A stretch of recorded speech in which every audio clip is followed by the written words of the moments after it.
Okay, so kapag ka-click natin yung question mark icon dito sa upper left, makikita ninyo guys, yung base rate for Sprout per hour lang. Okay, ito yung situation kung nakapag-install ka ng Sprout network mobile mining app and nag-iisa ka lang. Pero bakit yung yung total earning rate ko nasa taas 11.80 Sprout per hour.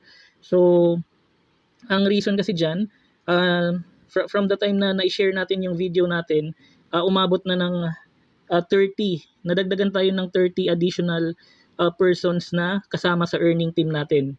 Kaya tumaas ng ganyan yung total earning rate or total mining rate, okay?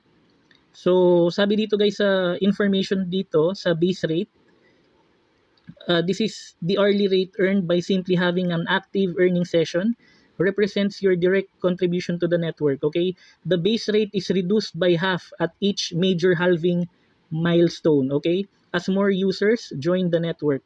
Okay, earning early gives you the highest possible rate before reductions occur, okay? So, sa team member rate naman, every team member na madadagdag sa earning team mo, madadagdagan ka ng additional 0.2 sprout per hour, okay? Ito yung next halving.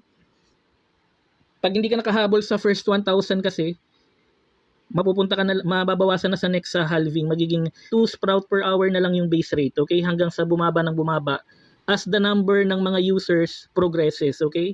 From 1,000, 10,000, 100K, 1 million, 10 million, then 100 million, okay? So, ganun siya. To recap, yung invitation code or yung invite code para ma-install ninyo yung Sprout Network sa inyong mga mobile phone, it's Crypto Bayanihan 0612, okay? Ayan guys, update lang tayo about our Sprout Network mobile mining app. Bago lang to guys.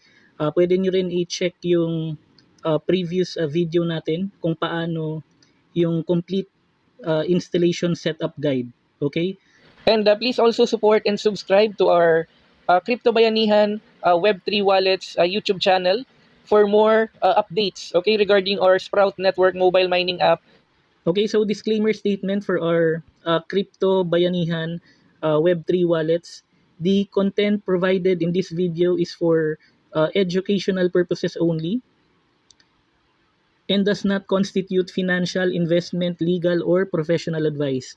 We do not promote or solicit the purchase or sale of any cryptocurrencies, tokens, exchanges, or financial instruments.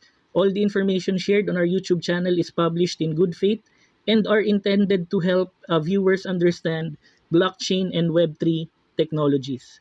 Thank you.